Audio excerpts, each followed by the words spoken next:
जिनका कहीं कोई आश्रय स्थान ना हो, वहां पर भोले बाबा के चरणों में सबका आश्रय है। एक बार भूत प्रेत दुखी होकर पहुंच गए, भोलेनाथ हम बड़े दुखी हैं। क्या? बोले हमको कोई घर में घुसाता नहीं, हमारा घर कोई है नहीं, अब हम कहां जाएं? और जबरदस्ती किसी के घर में घुस जाएं तो तांत्रिकों को बुला के बोतल में बंद करा के जमीन में गड़वा देते हैं। आप बताओ हम कहां जाएं? भोले बाबा ने कहा सब मेरे घर में आ जाओ। और साहब भूत प्रेतों को अपने घर का सदस्य बना लिया, और केवल घर में ही नहीं रखा, बारात में भी बाराती बना करके ले गए। बड़ी मुश्किल से विवाह हो पाया भूतों की मंडली के साथ, क्योंकि जिसको आश्रय देते हैं उसका अनादर नहीं करते, हमेशा उन्हें साथ में रखते हैं। को मुखहीन विपुल मुख काहू, ऐसे ऐसे तो भगवान के भोले बाबा के सदस्य हैं। को मुखहीन कौन है? ये मौनी बाबा, मुखहीन बोलते ही नहीं। और को मुखहीन विपुल मुख काहू, विपुल मुख कौन है? हम वक्ता लोग। रामायण में गोस्वामी जी ने ऐसा लिखा है, वाल्मीकि रामायण में वाल्मीकि जी ने ऐसा लिखा है, वेद व्यास जी ने भागवत में ऐसा कहा है। तो विपुल मुख, एक ही मुख से हजारों संतों की वाणी को हम लोग बोलते हैं, तो हम लोगों के हजारों मुख हो गए। तो ये सब भोले बाबा की ही बारात है। परंतु महादेव के यहां सबका आश्रय है। ऐसे कल्याण स्वरूप भगवान शिव से तुमने द्रोह किया पिताश्री। सबसे बड़ी पीड़ा इस बात की है कि मैं जाऊंगी तो भोले बाबा जरूर कहेंगे आओ दाक्षायणी देवी, दक्ष कुमारी जी कैसा स्वागत होगा घर में। तो सबसे बड़ी पीड़ा तब होगी जब तुम्हारे नाम के साथ मुझे जोड़ करके बोलेंगे गोत्रम त्वदीयम भगवान वृषध्वजो दाक्षायणीत्याह्यदासु दुर्मना। मुझे कोई दक्ष की बेटी कहे, दक्ष कुमारी कहे, ये मैं आज के बाद सुनना नहीं चाहूंगी, क्योंकि शिवद्रोही से मैं अपना कोई नाता नहीं रखना चाहती। पर जब तक मेरा शरीर रहेगा तब तक ये नाता बना ही रहेगा। ये नाता हमारा तभी टूटेगा जब ये शरीर छूटेगा। इसलिए अब मैं इस शरीर को ही धारण नहीं करूंगी। अतस्तवोत्पन्नमिदं कलेवरम न धारयिष्येषित कंठ गर्हिण। तब उत्पन्नम इदम कलेवरम न धारयिष्ये, तुम्हारे द्वारा उत्पन्न ये कलेवर जो मेरा शरीर है, अब इसको मैं धारण करके नहीं रख सकती। और यूं कह के सद्य प्रज्ज्वाल समाधि जाग्निना, योगाग्नि में माता सती ने तत्काल अपना शरीर त्याग दिया। बोल सती महारानी की। जो माता ने शरीर त्यागा तो रुद्रगण क्रुद्ध होकर के टूट पड़े यज्ञशाला के ऊपर, मारो काटो चिल्लाने लगे। यज्ञाचार्य भृगु जी ने ऐसा मंत्र पढ़ दिया कि रक्षोण मंत्र की शक्ति से तमाम देवता प्रकट हो गए। भूत प्रेतों को मार पीट के वहां से खदेड़ दिया, भगा दिया। नारद जी भागे भागे भोले बाबा के पास गए। भोलेनाथ गजब हो गया, माता सती ने आपका अपमान देखकर शरीर त्याग दिया। सुनते ही भगवान रुद्र भयंकर क्रुद्ध हो गए, अपनी जटा उखाड़ के पटक दिए। वीरभद्र प्रकट हो गए, हाथ जोड़ के बोले किम करोमि, महादेव मेरे लिए क्या क्या है।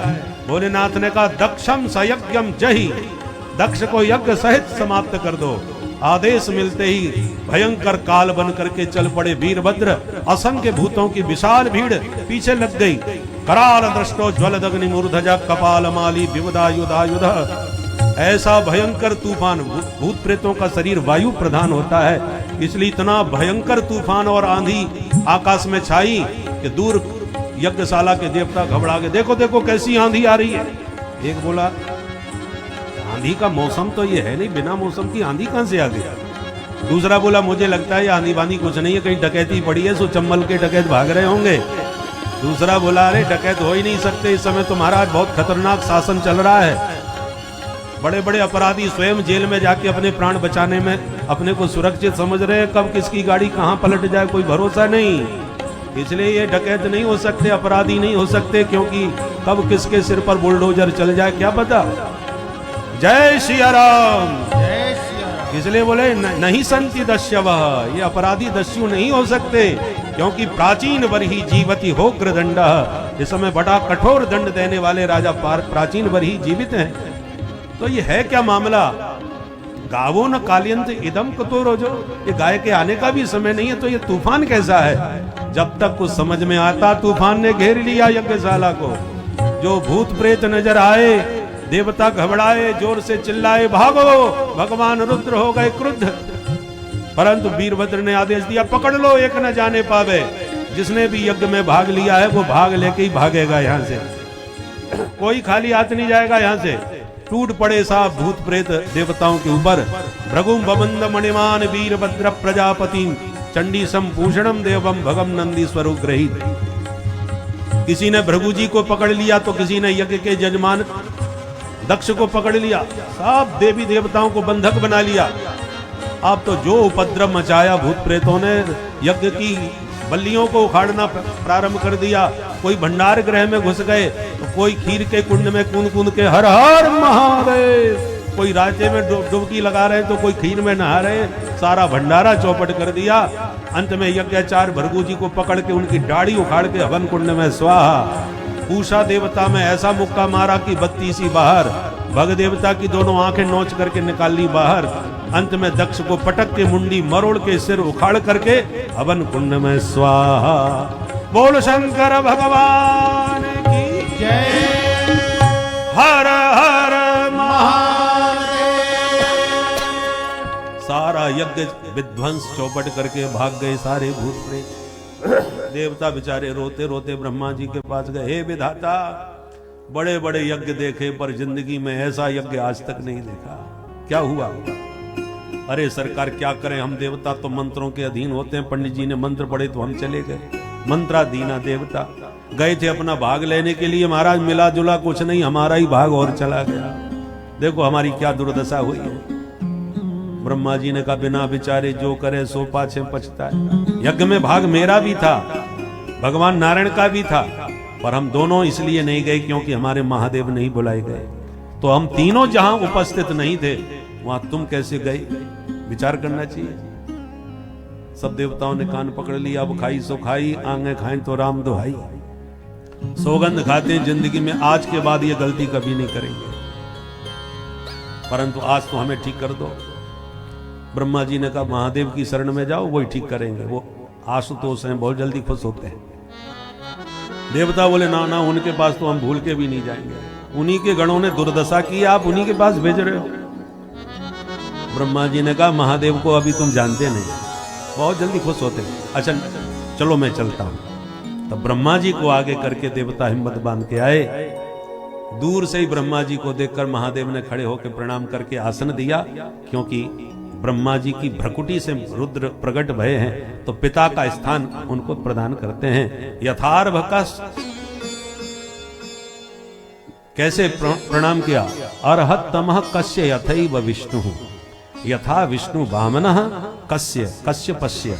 जैसे वामन भगवान कश्यप जी को प्रणाम करते हैं पिता होने के नाते, बाकी भगवान वामन तो विराट हैं, उसी प्रकार महादेव तो महादेव हैं, पर फिर भी ब्रह्मा जी को पिता का स्थान देकर के प्रणाम करके आसन दिया।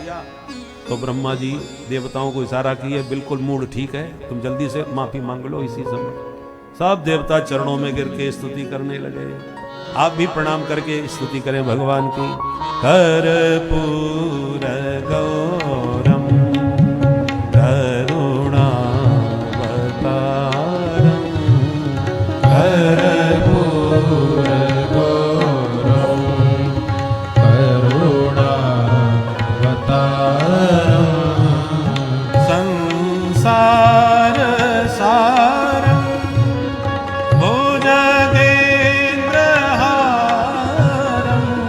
संसार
भगवान की जय। महादेव प्रसन्न हो गए। कहो भाई कैसे आना हुआ? सबने अपनी अपनी विडंबना सुनाई। भृगु जी बार बार इशारा करे, महाराज एक भी दाढ़ी का बाल नहीं बचा, सब नोच डाले। ब्रह्मा जी ने कहा भोलेनाथ इन पर कृपा कर दो। भोले बाबा ने कहा देखो तो पूरी दाढ़ी तो हम नहीं देंगे, अब आप कह रहे हो तो थोड़ी बकरे जैसी दाढ़ी इनको लग जाएगी। भृगु जी बोले कोई बात नहीं सरकार, हम तो फ्रेंच कट से ही काम चला लेंगे, पर दाढ़ी थोड़ी बहुत होनी जरूर चाहिए। पूषा देवता ने कहा महाराज मेरे मुंह में तो एक भी दांत नहीं बचा, भोजन कैसे करूंगा? भोले बाबा ने कहा सत्तू घोर घोर के पियो, दांतों की आवश्यकता नहीं पड़ेगी। तो भग देवता तुरंत आगे बढ़े, महाराज दोनों आंखें फोड़ दी, कैसे देखूंगा? भोले बाबा ने कहा तुम मित्र की दृष्टि से देख पाओगे, जाओ हम तुम्हें सामर्थ्य देते हैं। ऐसे करके सबको ठीक कर दिया। अंत में सबने कहा भोलेनाथ उस यज्ञ को भी सफल कर दो। तब भोले बाबा ने कहा देखो यज्ञ में हमारा भाग तो है नहीं, तो हम भाग लेने क्यों जाए? तब एक स्वर में सबने कहा हे सते रुद्र भागोस्तु यदुच्छिष्टो ध्वरस्य वै यज्ञस्ते रुद्र भागेन कल्पता मग्न यज्ञ। भोलेनाथ हम सब ने एक निर्णय लिया है, यज्ञ में जो भी सामग्री अवशिष्ट होगी वो सब आपका ही भाग माना जाएगा। भोलेनाथ राजी हो गए, जो ही राम सोई राम, जो बच जाए वही सही, चलो चलते हैं। महादेव आए, बोले बुलाओ यजमान। बोले यजमान का धड़ तो रखा है महाराज, सिर स्वाहा हो चुका है। तब भोले बाबा ने बकरे का मुंह जोड़ करके दक्ष को पुनर्जीवित कर दिया। जीवित होते ही दक्ष तुरंत महादेव के चरणों में प्रणिपात करके बहुत सुंदर स्तुति करने लगे। भूयान अनुग्रह अहो भवता कृतो में दंडस्त्वया मय व्रतो यदपि प्रलब्धा। भोलेनाथ आपने दंड दे करके मेरे ऊपर बहुत बड़ा अनुग्रह किया, क्योंकि मैं सच में बहुत उद्दंड हो गया था। हमेशा दंड सुधार की दृष्टि से ही दिया जाता है कि तुम सुधर जाओ। आचार्य लोग गुरुजन विद्यार्थियों की खूब पिटाई करते हैं, अब तो वो जमाना नहीं रहा, अब तो खतरे में पड़ जाते हैं। और पहले तो महाराज वो पिटाई होती थी कि मलमूत्र भी छूट जाए तब भी छोड़ते नहीं थे। हमारे दादाजी अध्यापक थे, तो उनके पढ़े हुए विद्यार्थी अभी भी बताते हैं जो वयोवृद्ध हैं कि कितनी पिटाई होती थी हमारी। परंतु उस ताड़ना में कृपा छुपी रहती है। गुरु कुम्हार शिशु कुंभ है, गड़गड़ काटे खोट, अंतर हाथ सहाय दे, बाहर मारे चोट। ये सब बाहर की चोट है। हृदय में गुरुजनों का यही भाव होता है कि ये कुछ बन जाए, हमारा भी नाम रोशन हो गए कि किसका चेला है, भाई अमुक का चेला है। तो गुरु का गौरव बढ़ता है शिष्य के उत्कर्ष से। इसलिए भोलेनाथ आपने सचमुच मेरे ऊपर बड़ी कृपा करी। पर बकरे के मुंह से स्तुति कर रहे थे तो बम बम बम करके बोल रहे थे। भोले बाबा को हंसी आ गई, हमारे ससुर जी की पूरी भाषा बदल गई। इसलिए आज भी शिव जी की पूजा करने के बाद लोग बम बम बम बम जरूर बोलते हैं, गाल बजाते हैं कि भोले बाबा को ससुर जी की याद आ जाती है तो बड़े खुश होते हैं। बोल शंकर भगवान की। महादेव प्रसन्न हो गए तो तुरंत श्री हरि नारायण प्रकट हो गए। सारे देवताओं ने दिव्य स्तुति भगवान की करी और अंत में ब्राह्मणों ने, यज्ञ के ब्राह्मणों ने स्तुति करते हुए कहा त्वं क्रतुस्त्वं हविस्त्वं होतास स्वयं त्वं हि मंत्र समिर्दर्भ पात्राणि च त्वं सदर्शत्वजो दंपति देवता अग्निहोत्रं सदा सोमनाथं त्वं पुरागां रसाया महासूकरो दर्शया पद्मनि वारणेन्द्रो यथा सूयमानो नदल्लीलया योगिभिर्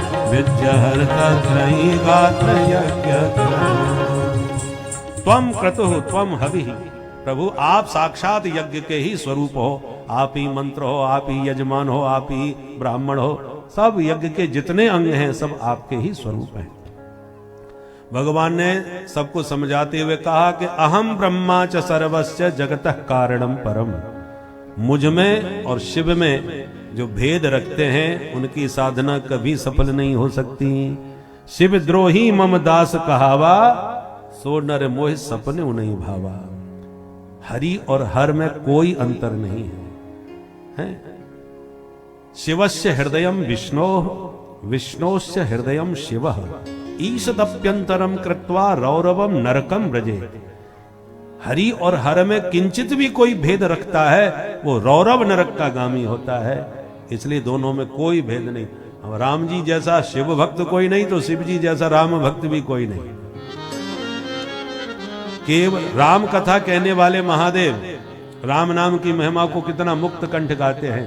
राम रामेति रमे रामे मनोरमे सहस्रनाम तत्तुल्यम राम नाम वरानने। महादेव राम नाम की महिमा से परिचित है और इतनी निष्ठा, इतनी भक्ति कि माता सती ने परीक्षा लेने के लिए तनिक थोड़ी देर के लिए सीता मैया का स्वरूप बना लिया तो सर्वदा के लिए त्याग दिया। ऐसा राम भक्त कौन हो सकता है। और राम जी भी भोले बाबा के भगत। 1000 कमल दल चढ़ाने का संकल्प करके बैठ गए पूजा में और भोले बाबा ने एक कमल चुरा लिया तो 999 तो चढ़ गए, अब एक बच गया। संकल्प पूरा कैसे हो। तो भगवान ने तुरंत कहा कि मेरा नाम पुंडरीकाक्ष है। सब लोग यही कहते हैं, यह स्मरेत पुंडरीकाक्षम सब बाह्याभ्यंतर शुचि। तो मुझको लोग पुंडरीकाक्ष कहते, माने कमल जैसे नेत्र वाले। तो चलो एक कमी पड़ रही है तो अपना कमल नेत्र ही समर्पित कर देते हैं। भगवान अपना नेत्र निकालने को तैयार हो गए। महादेव ने तुरंत प्रकट होकर हाथ पकड़ लिया, कहा जय हो प्रभु, आप सचमुच मेरे अनन्य भक्त हो। तो दोनों के अनेक संबंध हैं, स्वामी सखा सेवक, तीनों संबंधों को दोनों आपस में निभाते हैं। सेवक स्वामी सखा सिय पियति, इसलिए परस्पर दो चकोर दो चंदा, को बड़ छोट कहता अपराधो। ये दोनों ही एक स्वरूप है। एक बात से समझ जाइए, आज हमारे बीच में श्री जगत गुरु जी महाराज पधारे हैं तो हम आपका भी आशीर्वाद लेंगे। तो शिव जी तम प्रधान देव है, सत्वरज तम 3 गुण है, ब्रह्मा विष्णु महेश। तो शिव जी तम प्रधान हैं और नारायण हरि सत्व प्रधान है। सत्व का रंग सफेद, तम का रंग है काला। तो शिव जी को काला होना चाहिए और नारायण को गोरा होना चाहिए। मामला उल्टा है, जिनको गोरा होना चाहिए वो तो नारायण है, परंतु ऐसा है नहीं। नारायण जी तो सांवले थे, राम रूप में आए, कृष्ण रूप में आए, तभी सांवले ही बन के आए। नील सरोवर नीलमणि है। और जिनको नीला होना चाहिए, सांवला होना चाहिए, वो एकदम गोरे हैं। कितने गोरे, बोले कर्पूर की तरह, कर्पूर गौरम। तो ये उल्टा क्यों हो गया? क्योंकि शिव जी निरंतर राम जी का ध्यान करते हैं, तो राम जी का जो गौर रूप था वो शिव जी में समा गया भृंगी कीटन्याय से। और शिव जी का सतत ध्यान राम जी करते हैं तो राम जी हो गए सांवले, नारायण हो गए सांवले और शिव जी हो गए गोरे, क्योंकि एक दूसरे का चिंतन करते करते एक दूसरे के रंग में समा गए। इसलिए इनमें कोई तत्वता भेद नहीं है। इसलिए देखो, मिठाई की दुकान पर हम लोग जाते हैं, कहते हैं अच्छा तुम पास हो गए, चलो मिठाई खिलाओ। अब मिठाई की दुकान पर जाके बोले सारे मित्र मंडली पहुंच गई मिठाई खाने के लिए। अब कोई कह रहा हम रबड़ी खाएंगे, कोई कहता हम जलेबी खाएंगे, कोई कहता है रसगुल्ला खाएंगे। अरे है तो सब मिठाई ही, पर मिठाई को लेके भी झगड़ा हो जाए।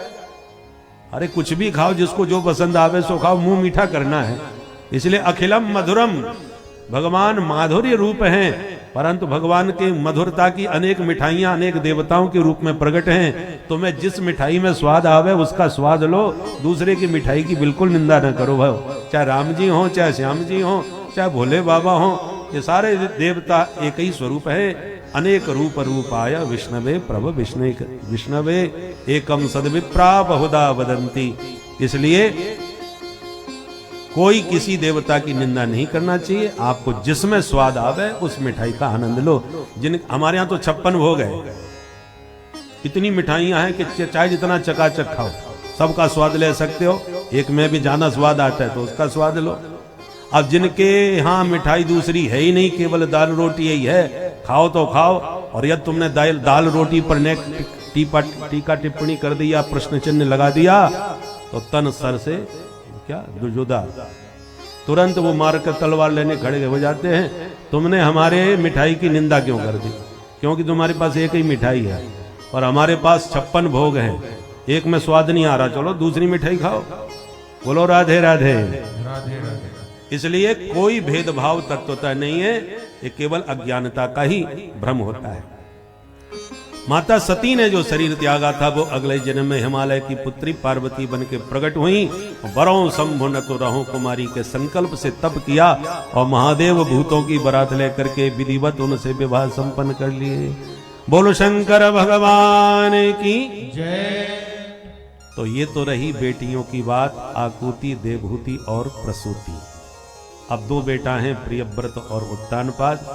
केवल 5 मिनट में उत्तानपाद की बात और कर दे, फिर पूज्य महाराज श्री का हम लोग आशीर्वाद लेंगे। जाये उत्तानपादस्य सुनीति सुरुचिस्तयो सुरुचि प्रेयसी पत्न्युर नेतरा यत्सुतो ध्रुवः। मनु महाराज के 2 पुत्र हैं, प्रियव्रत और उत्तानपाद। पहले उत्तानपाद का चरित्र सुनाया। उत्तानपाद की 2 रानियां हैं, सुनीति और सुरुचि। पर सुरुचि प्रेयसी, छोटी रानी सुरुचि से इतना प्रेम हो गया कि बड़ी रानी को घर से अलग कर दिया। स्त्री का त्याग करना ही उसकी मृत्यु है। आज्ञा भंगो नरेंद्राणाम विप्राणाम मानखंडनम पृथक सय्या च नारीणाम असस्त्रो विदितो बधः। ये बिना अस्त्र का बध है। पर सुनीति इस अपमान को भी सह गई। पति वंचिता होकर दूर रह करके भी पतिव्रता है। सुनीति जिसका विचार अच्छा था, जो हर दुख सहकर भी अपने आप को धर्ममयी रखती थी, पतिव्रता बना के रखती थी, अपने पुत्र को अपनी सौतेली माता के दुर्व्यवहार के पश्चात भी माँ के प्रति उसके कर्तव्यों को उन्हें याद दिलाती थी। इस प्रकार की उच्च संस्कार के कारण ही ध्रुव जैसे परम भक्त होते हैं। यह संस्कार बहुत ही उच्च होता है, जो मानव सभ्यता में होना अति आवश्यक है। इन भागवत कथाओं के द्वारा, इन दृष्टांतों को देखकर हमें भी अपने बच्चों के अंदर इन संस्कारों को डालना चाहिए। ईश्वर की भक्ति की तरफ उनको अभी से अग्रसित करना चाहिए, जिससे वह भी उस परम सत्ता की शक्ति का लाभ प्राप्त कर सके। भक्तों, तो आगे की इस ज्ञानमयी कथा को सुनते रहें भक्तों। श्री राधे राधे। अरे किसी का भी छोटा बच्चा प्यारा लगता है, और अपना बेटा यदि संस्कार संपन्न हो फिर तो कहना ही क्या है। इसलिए वात्सल्य उमड़ पड़ा, और जिस ढंग से गोद में लेकर के ध्रुव को वात्सल्य दिया, वो सुरुचि से सहन नहीं हुआ। कि इतना लाड़ प्यार कभी मेरे बच्चे को तो कभी नहीं किया, इस पर बहुत लाड़ उमड़ रहा है। और उम्र में भी बड़ा है, तो पक्का ये गद्दी भी छीन लेगा किसी दिन हमारी। तुरंत ध्रुव का हाथ पकड़ के नीचे उतार दिया। न वत्सन प्रतेर्धिष्ठ्यं भवानारोढुमर्हति न गृहीतो मया यत्त्वं कुक्षावपि नृपात्मजः। तू राजा का बेटा है, और मेरी कुक्षी से तेरा जन्म नहीं हुआ है पुत्र। दुर्लभेर्थे मनोरथ, इसलिए वहां बैठने का तेरा जो मनोरथ है वो दुर्लभ है, असंभव है। कभी सोचना भी नहीं, स्वप्न में भी नहीं सोचना। अन्य स्त्री गर्भ संभृतम, एक अभागिन स्त्री से जन्म लेकर के इतने ऊंचे स्वप्न देखने लगा, सीधा सिंहासन पर महाराज की गोद में बैठ गया। डांट दिया। ध्रुव जी को अपने अपमान पर बुरा नहीं लगा,